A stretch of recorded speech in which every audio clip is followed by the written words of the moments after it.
Our next speaker is Chief Angus Toulouse. He's the Regional Chief of Ontario.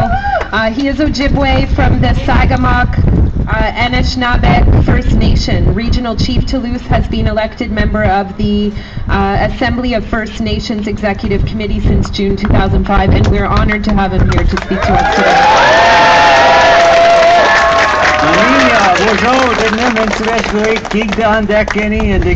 I'm happy to be here this morning or this afternoon with all of you.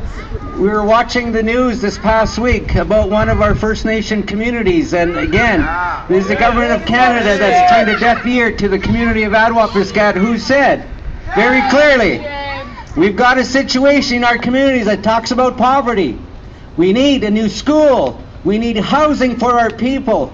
We don't need more jails to jail our people. We need education. We need schools. We need better housing. The common denominator for many of our people, and the Auditor General and many government reports have already documented this, that we need the government to recognize the original relationships that we signed. We have treaties that we've signed with the government that, again, that keeps us in poverty, not in the area where we would be sharing in the richness of this country. We have a lot of our communities out of sight, out of mind. We have those statistics that you heard this morning, where majority that's in jails are First Nations people.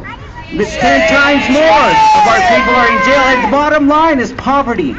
Poverty, and we need education, and again, government is deaf and silent on the ask of First Nations people, which is to take part in this economy, to be contributors to this economy. The National Chief spoke recently and talked about if we were to close this gap of education gap, this 28-year education gap in one generation, we would see the gross domestic product of Canada grow by $400 billion. And we would see also the savings in excess of $100 billion.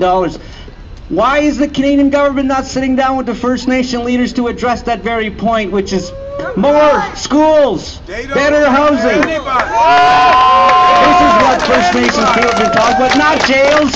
Jails aren't going to do us any good. We have many people that have come through the residential schools, the impacts, the mental health trauma that they've endured. And again, it's still trauma many generations after. And it's still the same trauma that many of our people feel. Are they going to end up in jail?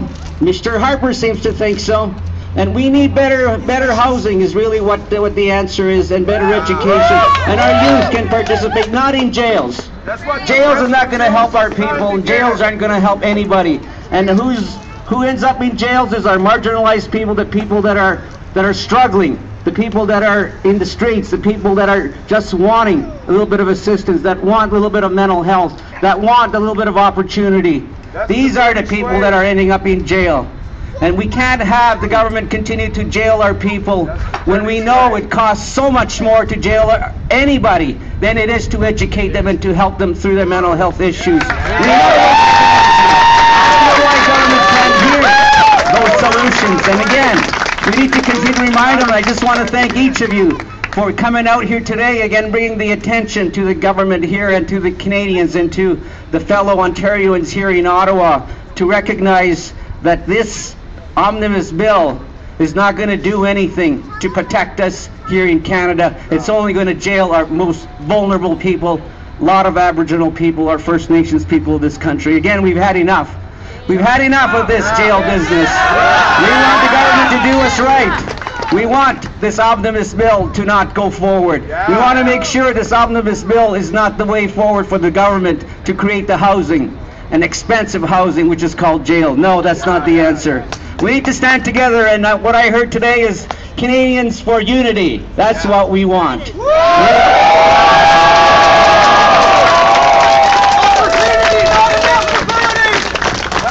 Many thanks.